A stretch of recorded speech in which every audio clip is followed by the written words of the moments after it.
আমার ভাতিজা খুব আকর্ষণীয় ছিল এবং তাকে দেখলে আমি আবেগপ্রবণ হয়ে পড়তাম। তাকে দেখলে আমার মন কেমন জানি করত। একদিন আমি সিদ্ধান্ত নিলাম, এই সুযোগে আমি আমার ইচ্ছা পূরণ করব।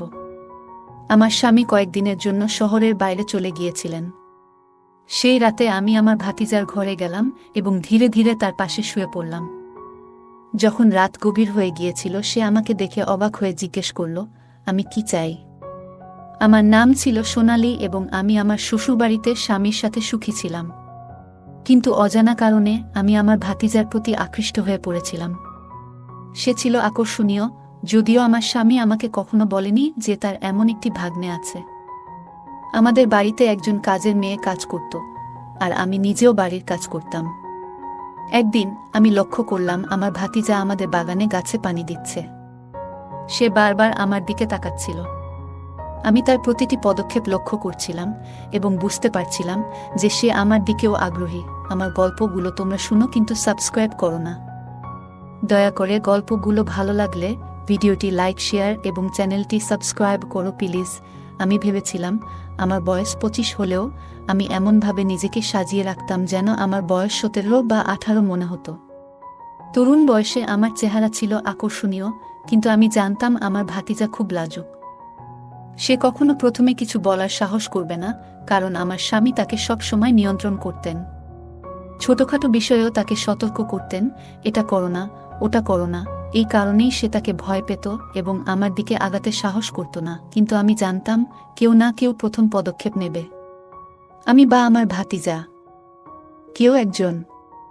আমি ভাবছিলাম যে যদিও আমি আমার স্বামীর সাথে খুশি ছিলাম, তবুও সেই পূর্ণ সুখ আমি তার কাছ থেকে পাইনি, যা একজন নারী একজন পুরুষের কাছ থেকে যা চায়। এইসব ভাবতে ভাবতে 10 দিন কেটে গেল।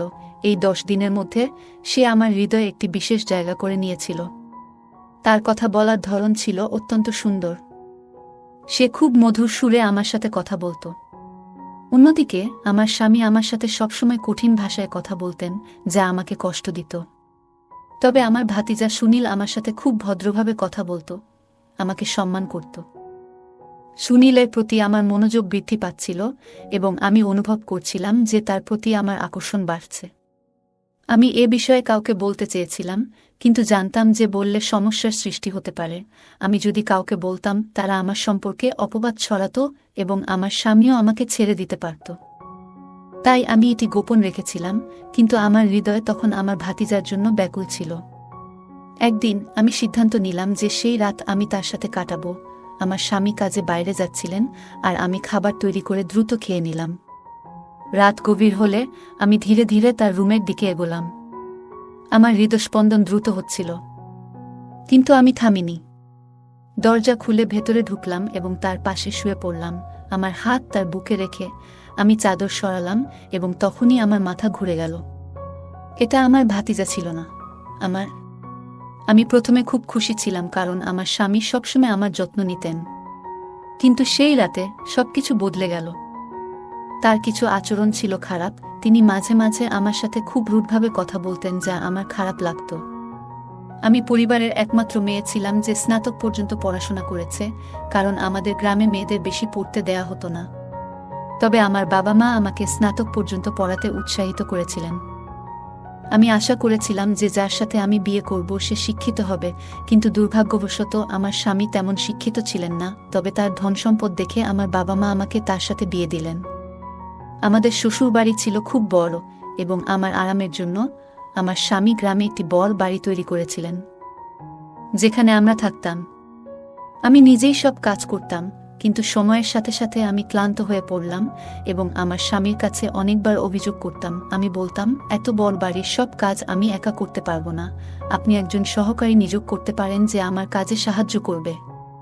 কিন্তু তিনি সবসময় বলতেন, এর দরকার নেই, তুমি এত সুন্দর যে আমি চাই না তুমি অন্যের সাহায্য নাও।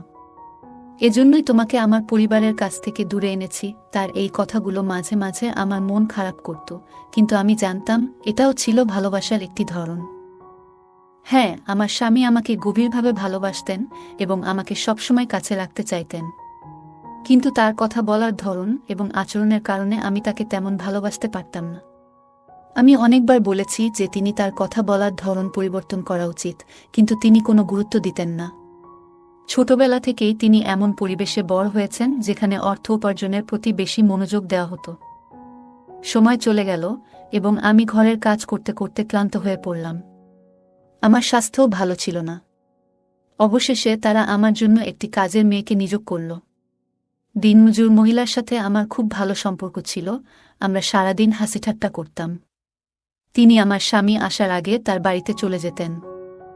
তবে একদিন আমার স্বামী একটি অদ্ভুত কাজ করলেন যা দেখে আমি হতবাক হয়ে গেলাম।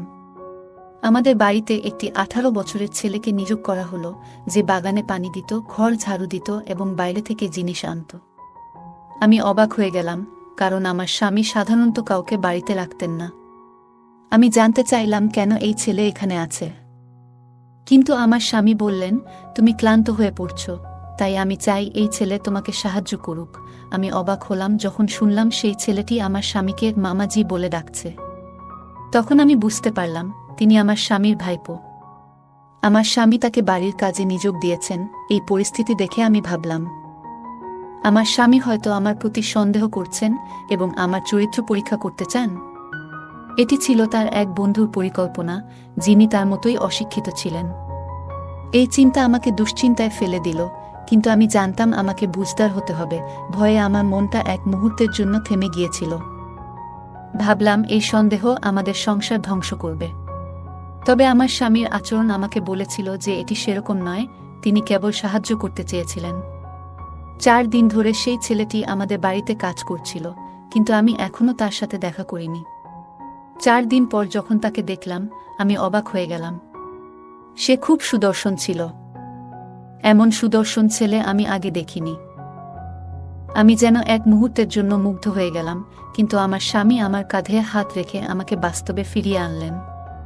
তিনি জিজ্ঞেস করলেন, সব ঠিক আছে তো? তারপর তিনি বললেন, এখন তোমার পরিচয় করিয়ে দিই। এই ছেলেটি আমার বন্ধুর ছেলে, সে খুব গরিব। আমার বন্ধু অনুরোধ করেছিল যাতে আমি তাকে এখানে এনে কাজ দিই। আমি তার দিকে তাকিয়ে থাকলাম, তার চেহারা খুব সুন্দর ছিল। আমার স্বামী সবকিছু বুঝতে পেরেছিলেন, তাই তিনি আমাকে সেখান থেকে নিয়ে ভিতরে চলে গেলেন। হাঁটতে হাঁটতে আমি একবার বা দুবার ফিরে তাকালাম। এরপর আমি সেই ছেলেটির সাথে কথা বলতে শুরু করলাম। সে খুব ভালো কাজ করত এবং তার কথা বলার ধরনও সুন্দর ছিল। ঘটনাটি বেশ অদ্ভুত ছিল এবং সেই ছেলেটির প্রতি আমার স্বামী বিরক্ত ছিলেন, কারণ সে তার এক বিশেষ বন্ধুর ভাতিজা ছিল। প্রতি সপ্তাহে আমার স্বামীকে শহরে যেতে হতো এবং এইবারও সে শহরে চলে গেল। সেদিন আমি সিদ্ধান্ত নিলাম যে আজ আমি আমার ইচ্ছা পূরণ করব এবং রাতটি সুনীল এর সাথে কাটাব। আমি পুরো দিন সেই মুহূর্তের জন্য অপেক্ষা করছিলাম এবং রাতে ধীরে ধীরে সুনীল এর ঘরে ঢুকে তার বিছানায় শুয়ে পড়লাম। আমি তার শরীরে হাত রাখলাম। সুনীল ঘাবড়ে গিয়ে বলল, তুমি এখানে কেন? তারপর আমি তাকে আমার ভালোবাসার কথা জানালাম।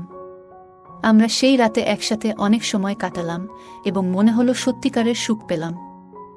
অবশেষে আমি আমার রুমে ফিরে গিয়ে ক্লান্তিতে ঘুমিয়ে পড়লাম এবং সেই রাতে খুব ভালো ঘুম হলো। সকালে যখন আমার ঘুম ভাঙল, তখন আমি বেশ ভালো অনুভব করছিলাম, কিন্তু সুনীল এর মুখ দেখে মনে হলো সে খুবই অনুতপ্ত। আমার আবার ইচ্ছা হলো তার সাথে সময় কাটানোর, কিন্তু আমার স্বামী বাসায় না থাকায় সুযোগ হলো না। তবে আমি সুনীল এর রুমে গিয়ে ধীরে ধীরে তার পাশে শুয়ে পড়লাম এবং তার গায়ে হাত রাখলাম। সে সঙ্গে সঙ্গে কথা বলতে শুরু করল। আমি চাদর সরাতেই চমকে উঠলাম, কারণ সেখানে আমার 18 বছরের ভাতিজা নয়, আমার নিজের স্বামী শুয়েছিল।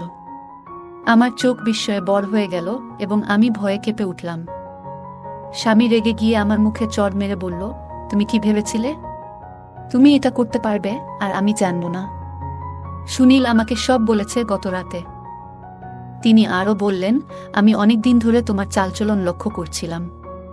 তোমার সব পরিকল্পনা আমি জানতাম। তুমি আমাকে ঠকাতে চেয়েছ।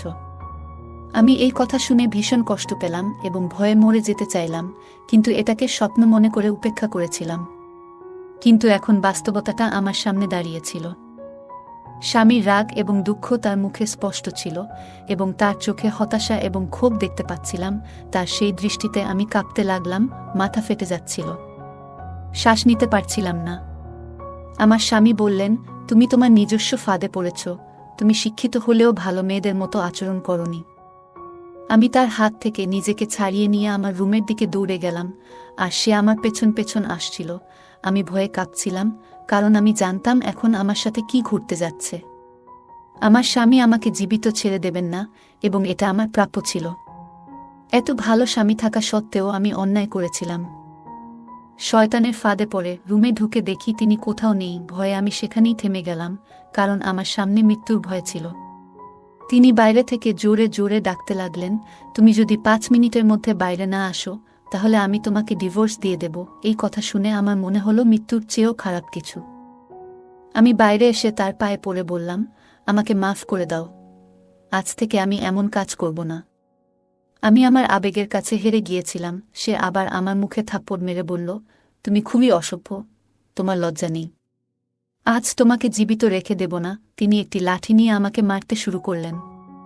আমি আমার কাজের জন্য ক্ষমা চাইতে লাগলাম, কিন্তু তিনি থামলেন না।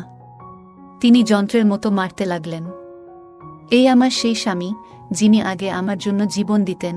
আমার স্বামী সবসময় আমার যে কোনো সমস্যার পাশে দাঁড়াতেন এবং আমার সামান্য অসুবিধাতেও উদ্বিগ্ন হতেন। কিন্তু আজকের দিনটা আলাদা ছিল। রাগের বশে তিনি সম্পূর্ণ মেজাজ হারিয়ে ফেললেন এবং থামার কোনো লক্ষণ দেখালেন না। আমি তাকে ধাক্কা দিয়ে দূরে সরানোর চেষ্টা করছিলাম, ক্ষমা চাইছিলাম, কিন্তু তিনি কিছুতেই থামতে রাজি ছিলেন না। অবশেষে তিনি ক্লান্ত হয়ে লাঠি ফেলে দিয়ে বিছানায় বসে পড়লেন এবং আমার দিকে তাকিয়ে বললেন, আমি তোমাকে অনেক ভালোবাসি। তিনি আরও বললেন, তোমাকে এত সম্মান দিয়েছি, ভালোবাসা দিয়েছি, কিন্তু তুমি সব নষ্ট করে দিয়েছ। আমার সম্মান তোমার কাছে মূল্যহীন ছিল। তোমাকে মাথার মুকুট বানিয়েছি, কিন্তু তুমি তার যোগ্য ছিলে না। আমি তার দিকে তাকিয়ে বললাম, তুমি যদি আমার সাথে সঠিকভাবে ব্যবহার করতে এবং সঠিকভাবে কথা বলতে, তাহলে আমি কখনো এমনটা করতাম না। আমি শুধু তোমার দিকেই মনোযোগী হতাম। আমি তোমাকে অনেকবার বলেছি তোমার কথা বলার ভঙ্গি বদলাতে, কিন্তু তুমি কখনো শোনোনি। তিনি বললেন, তুমি আমার কথায় পাত্তা দাওনি, তাই আমিও পাগল হয়ে গেছি। কেন ঘরের ভিতর এমন করেছ? আমি তার সামনে দাঁড়িয়ে কাঁদতে লাগলাম। তিনি বিষণ্ণ চোখে তাকিয়ে বললেন, আমি তোমাকে এত সম্মান দিয়েছি, এত ভালোবাসা দিয়েছি, আর তুমি আমাকে এই শিক্ষা দিয়েছ যে আমার অনুপস্থিতিতে তুমি অন্য কারোর সাথে ঘুমাতে পারো। আমি তার দিকে তাকিয়ে বললাম, এর জন্য তুমিও দায়ী। তুমি যদি আমাকে সঠিকভাবে ভালোবাসতে, আমি কখনো এমনটা করতাম না। আমি তোমাকে একটা সুযোগ দিয়েছিলাম। প্রথম 2-3 দিন সব ঠিকঠাক ছিল, কিন্তু তারপর তুমি অনেক দিন আমার থেকে দূরে থাকলে, আমাকে ঠিকমতো সময় দিলে না। তখন আমি কি করব? আমি অন্য কারো প্রতি আকৃষ্ট হয়ে পড়লাম। আমার কি দোষ ছিল বলো? তুমি যদি ওকে রাখলে এত সব নাটক হতো না। আমি আমার ভুল মানতে রাজি নই। সে তখন একই কথা বলতে লাগল যে সে আমাকে পরীক্ষা করছে। দেখো, আজ আমার সন্দেহ বিশ্বাসে পরিবর্তিত হয়েছে এবং আমি খুব দুঃখিত যে তোমার মতো একটি মেয়ে আমার স্ত্রী। তখন তার কণ্ঠে শুধু দুঃখ ছিল। আমি সেই কথাটি শুনেছিলাম। আমার আফসোস ছিল যে আমার স্বামী আমাকে এত ভালোবাসলেও আমি তাকে ঠকাতে চেয়েছিলাম। কিন্তু আমি আমার ইচ্ছার কাছে হার মানতে বাধ্য হয়েছিলাম। এখন আমি কি বলবো? আমার স্বামী হঠাৎ রেগে গিয়ে মুখ লাল করে উঠে দাঁড়ালেন এবং আমার হাত ধরে কাছে নিয়ে এসে বললেন, আমি আর তোমার সাথে থাকতে পারবো না। কারণ যখনই তোমার মুখ দেখি, তোমার এই খারাপ কাজটা আমার মনে পড়ে। এই কষ্ট আমি সহ্য করতে পারি না।